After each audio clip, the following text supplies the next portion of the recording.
5 cara membungkam si setan.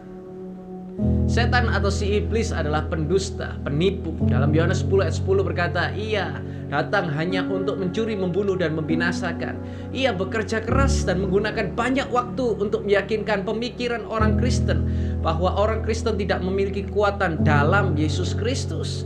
Kita harus segera membuatnya bungkam dan menolak untuk membiarkan ia berkeliaran, mempermainkan kita dan mempengaruhi pikiran kita. Ada 5 cara yang dapat kita lakukan untuk dapat membungkam suara iblis. Pertama, perintahkan iblis untuk diam dalam nama Yesus. Mari kita mulai dengan hal ini. Biasakan diri untuk memerintah iblis untuk diam dalam nama Yesus. Wah, apa bisa ya? Percayalah hal itu pasti terjadi. Filipi 2 ayat 9-10. Karena itulah Elohim sangat meninggikan dia dan memberikan kepadanya nama di atas segala nama, supaya dalam nama Yesus bertekuk lutut segala yang di surga, di bumi, dan di bawah bumi. Kenapa kita harus percaya? Dikatakan dalam ayat 11, hal tersebut dilakukan agar supaya kemuliaan Elohim dinyatakan. Jadi, percayalah ada kuasa dan wewenang di dalam nama Yesus.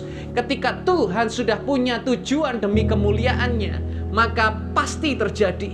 Ketika kita tahu bahwa pikiran yang mondar-mandir ini bukan dari Tuhan, maka langsung katakan dengan keras kalau perlu sampai terdengar telingamu. Dalam nama Yesus, diam kau iblis. Dan tolaklah sangkal pemikiran-pemikiran itu. Pertanyaannya, bagaimana kita tahu bahwa pemikiran itu adalah dari si iblis? Pemikiran dari si jahat selalu menjauhkan kita dari damai sejahtera.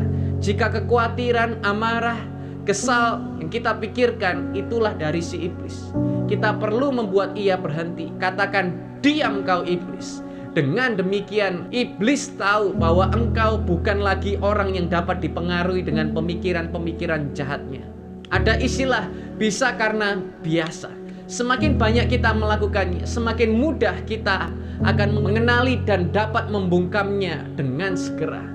Hal seperti ini pelatihan bagi pemikiran kita. Dikatakan dalam Ibrani 5:14 bahwa kepekaan untuk mengenal yang baik dan buruk itu harus dilatih dan terus berlatih, maka akan semakin mengasah kemampuan. Filipi 4 ayat 8, Paulus menulis, akhirnya saudara-saudaraku, segala yang benar, segala yang mulia, segala yang adil, segala yang murni, segala yang menyenangkan, segala yang baik untuk didengar, segala kebajikan, segala yang patut dipuji, pikirkanlah semua itu. Ketika pemikiran dari pengaruh si jahat muncul, katakanlah, aku memikirkan apa yang benar, mulia, benar, murni, indah, patut untuk dipuji. Hentikan iblis untuk masuk mempengaruhi kehidupan pikiran kita dengan nama Yesus. Yakobus 4 ayat 7 dikatakan kepada kita bahwa ketika kita melawan iblis, maka ia pasti pergi melarikan diri. Jadi jangan ragu untuk membungkam iblis. 2. Isi pikiran dan hati dengan firman Tuhan. Pernah dengar orang bilang pikiran jangan kosong, nanti bisa kesambet. Siapa yang pernah dengar kalimat semacam ini? Saudara bisa komentar di kolom chat di bawah. Mengapa bisa ada istilah seperti itu? Karena pikiran adalah tempat bermainnya si iblis. Karena itu penting untuk mengisi pikiran dengan segala yang baik. Mengisi pikiran dan hati kita dengan firman Tuhan adalah cara terbaik untuk mengambil kendali atas kehidupan pikiran kita. Mungkin seringkali kita tidak memahami, tapi belajarlah untuk percayai firman Tuhan yang membawa shalom dalam pikiran.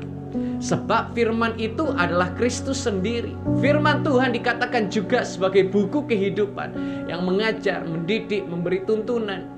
Saudara dapat menemukan ayat-ayat dari setiap permasalahan dalam kehidupan saudara dan menjadikannya rema. Sebab firman Tuhan itu hidup. Firman yang adalah Kristus sendiri terkoneksi dengan roh yang manunggal di dalam saudara. Mazmur berulang kali mengingatkan kita untuk memikirkan firman Tuhan. Temukan rema-rema dalam firman Tuhan. Renungkan itu siang dan malam. Merenungkan, memiliki makna, memikirkan, mempertimbangkan secara mendalam.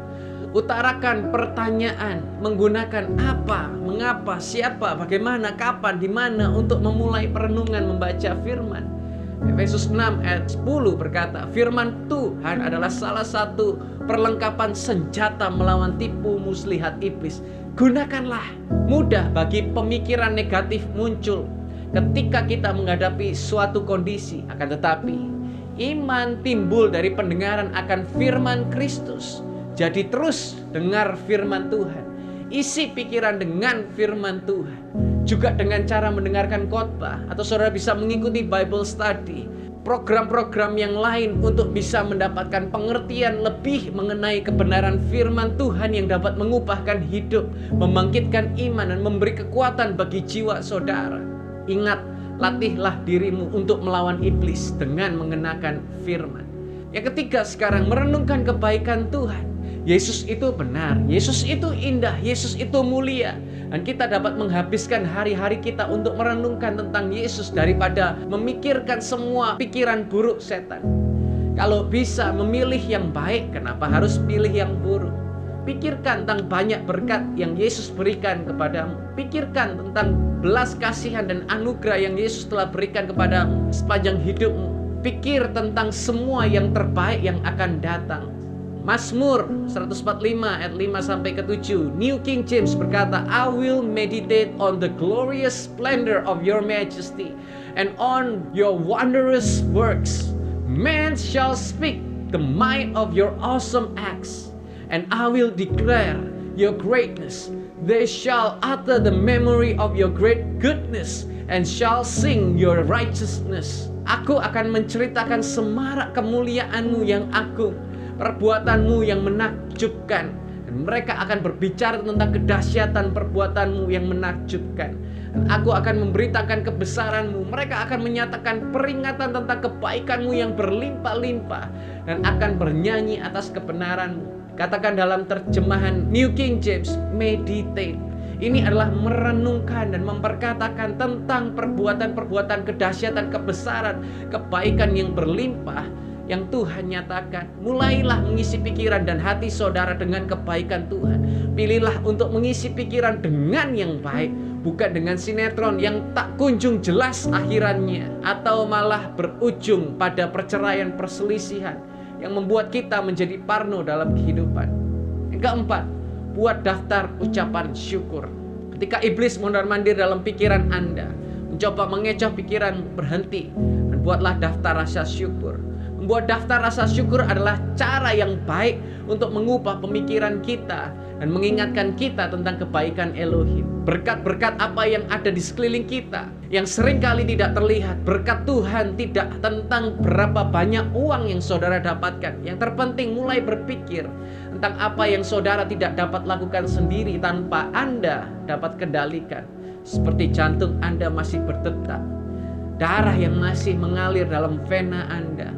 Mazmur 107 ayat 8 berkata, biarlah mereka bersyukur kepada Yahweh atas kasih setianya dan keajaiban-keajaibannya kepada anak-anak manusia.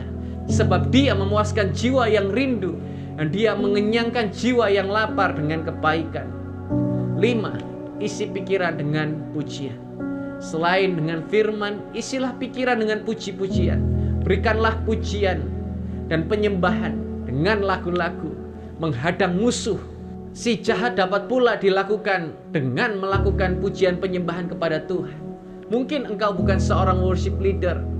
Kata orang, suaramu mungkin baik, tapi lebih baik kalau kamu diam. Tuhan tidak mempedulikan hal-hal itu. Yang Dia pedulikan adalah hatimu yang memuji-muji dan menyembah Tuhan. Sebuah pengagungan kepada Tuhan yang ampuh membungkam si jahat. Dengan kita memuji, Tuhan mengarahkan fokus kita kepada pemikiran, kepada hal yang luar biasa yang Tuhan sediakan. Jadi secara harafiah kita dapat memerangi pertempuran dengan memuji Tuhan. Ketika pujian dinaikkan, Tuhan bertahta. Artinya Ia sendiri yang berperang bagi saudara dan saya. Dan engkau akan diam saja. Secara pribadi bagian ini adalah hal yang termudah bagi setiap kita dapat lakukan untuk dapat membungkam si jahat. Mungkin saudara berkata, tapi pastor, saya tidak tahu banyak lagu pujian penyembahan. Semua lagu untuk memuji Tuhan ditujukan bagi Tuhan yang punya kuasa. Ketika Anda tidak mengetahui lagu apapun, nyanyikan saja lagu pujian seperti misalnya Haleluya 12 kali, yang terdengar sederhana tapi memiliki makna terpujilah Yahweh. Otomatis iblis pun tahu dengan siapa ia akan berhadapan. Percaya, ada kuasa dalam pujian.